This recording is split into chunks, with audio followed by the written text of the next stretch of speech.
Hello everyone, I thought as there's a lot of chocolate around at Easter that I'd show you a very simple chocolate truffle recipe. So the basic ingredients you need for this is 100 grams of good quality chocolate. I've got dark here, but you could use milk. I would recommend you use one of the certified chocolate brands, so something that's fair trade or Rainforest Alliance, so you know that you're not supporting the child slavery that often happens in cocoa production. You also need 15 grams of unsalted butter, 50 mils of double cream, and you can add flavouring to your truffles. You don't have to, as are not going to be eaten by any children, so I found a little something in the cupboards and hazelnut liqueur, but you could leave them plain or you could use just a normal flavouring. So that will give you your basic truffle. You'll then want some extra chocolate to dip them in, or some cocoa powder to roll them in, and any chopped nuts or anything that you want to decorate, but we'll get to that later. So the first thing we need to do is get this melted. We'll speed that up for you guys.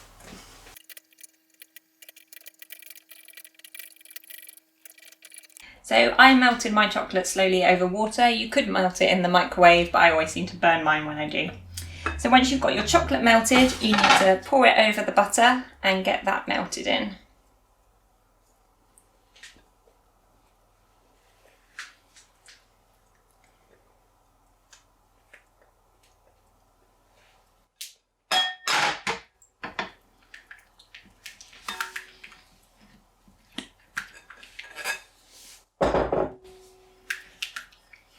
It shouldn't take very long because your chocolate should be nice and hot.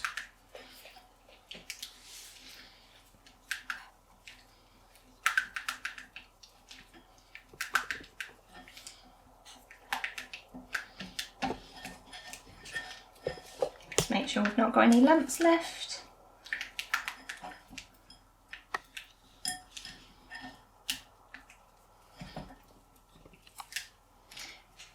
Right, then I'm going to add my flavouring. You really don't need a lot. Well, depending on how strong you want them to be.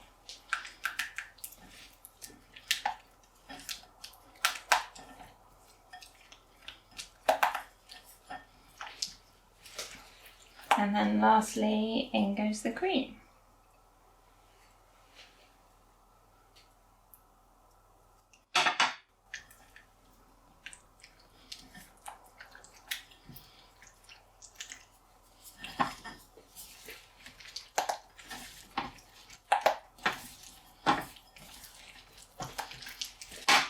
And once you've got this all stirred together, we're going to leave it to set in the fridge for 20 minutes so we can roll it. Now I find that when it comes to the rolling stage, it can heat up quickly, which makes it quite hard to do. So I'm going to set mine in 2 bowls, just so that I get a bit more time with it being cold really, but you could just leave it in this bowl.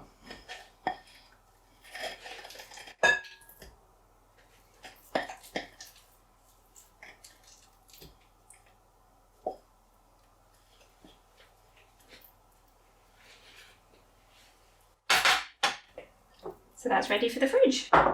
We'll be back in 20 minutes.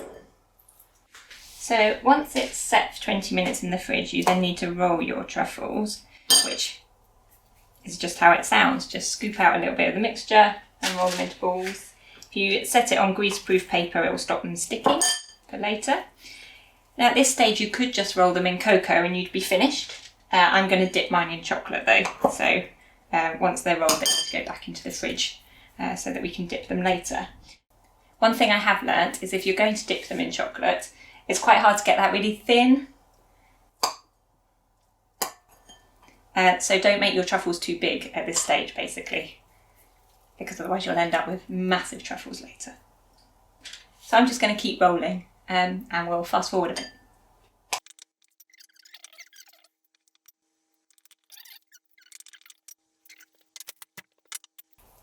So this is my second bowl full, and basically the advantage of keeping this in the fridge while rolling the first bowl is that this stuff hasn't warmed up, so it doesn't get your hands quite so messy.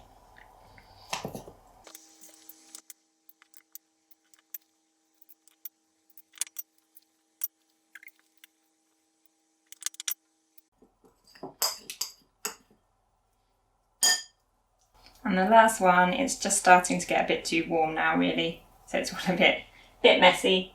But that's them all rolled, so for me they're now in the fridge for 10 minutes so that we can then dip them. So back shortly. Can I lick the spoon now? So it's been 10 minutes, so the truffles have set. Now it's time to dip. I personally find the hardest thing about this recipe is working out how much chocolate to melt for this stage, because you want it to be easy to dip but not have too much left over.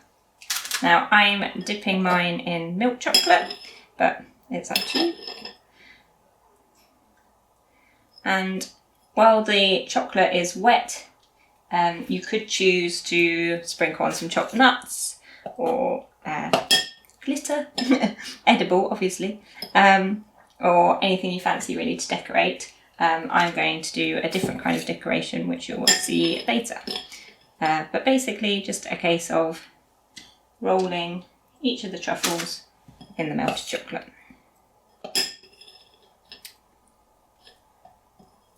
And you can probably see what I mean, that they can end up quite big. So that's why you don't want to have rolled them too big in the first place. Anyway, this will take me a few more minutes, so we'll be back shortly. So for my decoration, I've just melted a little white chocolate that I'm going to drizzle over the top of them. I think it helps in part because if they've got really messy, this sort of makes it look like they're meant to be. But I always think as well that the advantage of something like this, if it looks really messy, is at least you can tell it's homemade and they still taste good, so it doesn't matter.